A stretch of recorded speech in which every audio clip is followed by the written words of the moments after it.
Um, I just wonder, where do you think this match was lost more? Was it on the first day in the bowling, or was it getting bowled out for only 197? Yeah, I think, I mean, you need runs to obviously compete Telford. Safe to say that we didn't execute that in our first innings, which I thought was still relatively doable for us. They bowled well with the new ball, and the nature of Test cricket is that you got to compete against that new ball. And I think the way they started with their bowling in their first innings was something that, like we obviously struggled a little bit against. But in saying that, we know what it's like scoring 250 plus runs. Yeah, they scored over 300, which is always going to be a massive plus point for them, winning the toss and batting first. But yeah, I do think it lies in the runs scored, obviously throughout the 4 days of play that we had.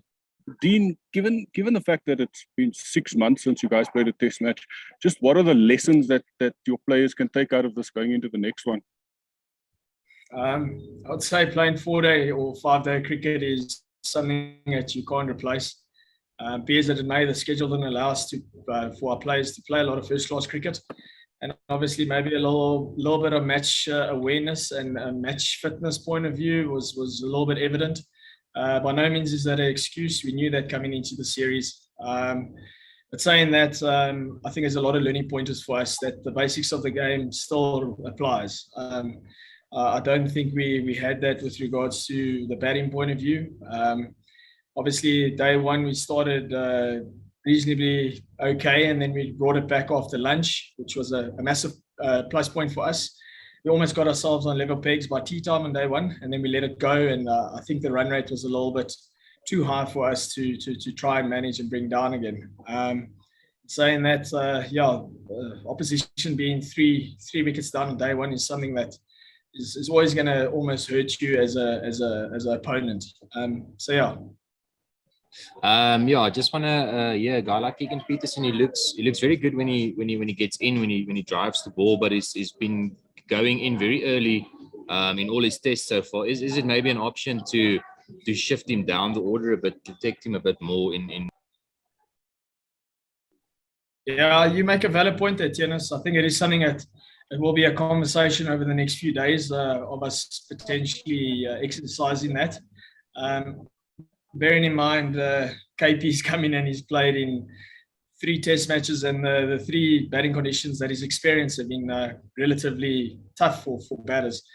I think maybe it's not a bad thing for us to open those conversations around with myself and the coaching staff to maybe give him a better opportunity, maybe with an older ball coming in. He has had a bit of a rough start to his test career so far, and it doesn't reflect on him as a player. He's an extremely talented player. He's been one of our best batters around domestically for the last few years. And clearly the stats don't reflect his ability at the moment, which I feel for him a little bit, because I know he wants to make a play for us and he's maybe a little bit anxious at the moment. And we as a leadership group and team management maybe have to give him a better opportunity for him to try and contribute in a scoring runs point of view. When you look at the results, in particular, 113 run loss, I look back at the Mayank Agarwal KL Rahul partnership of 117, which in the small or bigger scheme of things does prove to be the difference. How does that now ask questions of how you and Aiden need to actually front up at the Wanderers come next week? Yeah, we know what it's about. Test cricket facing the new ball and opening is not easy.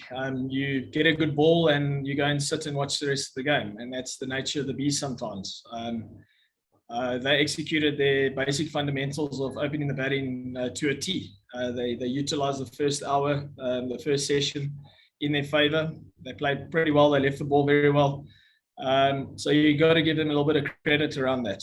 I think Aiden and I, we've had a bit of a rough of the green at the moment. So I thought I got a good ball in the first innings, which happened. We're very mindful that we, as an opening pair, we need to start well. We need to obviously capitalise on good starts when we have that opportunity. Aiden's dismissal in the second innings, also another rough one. It's the ball by no means was supposed to get him out, and you got to put a match into the stumps. And sometimes when you're behind the 8 ball in Test cricket, these kind of things happen. We're extremely mindful around about your question, and it serves a lot of value. Hi, Skipper. I'm on Fido's laptop here. I just want to check something with you here. This defeat, how much of a confidence dent has it, given you guys? And how do you approach Johannesburg? Maklatsi, can you repeat your question, please? It's not very clear, the line. No, I'm saying this defeat, how much has it knocked you guys confidence-wise? And also, how do we approach Johannesburg? Yeah, I don't think we're going to lack any confidence going into Joburg. It's never nice losing a game, especially where we know we actually went wrong. And it's difficult to correct those wrongs during a game.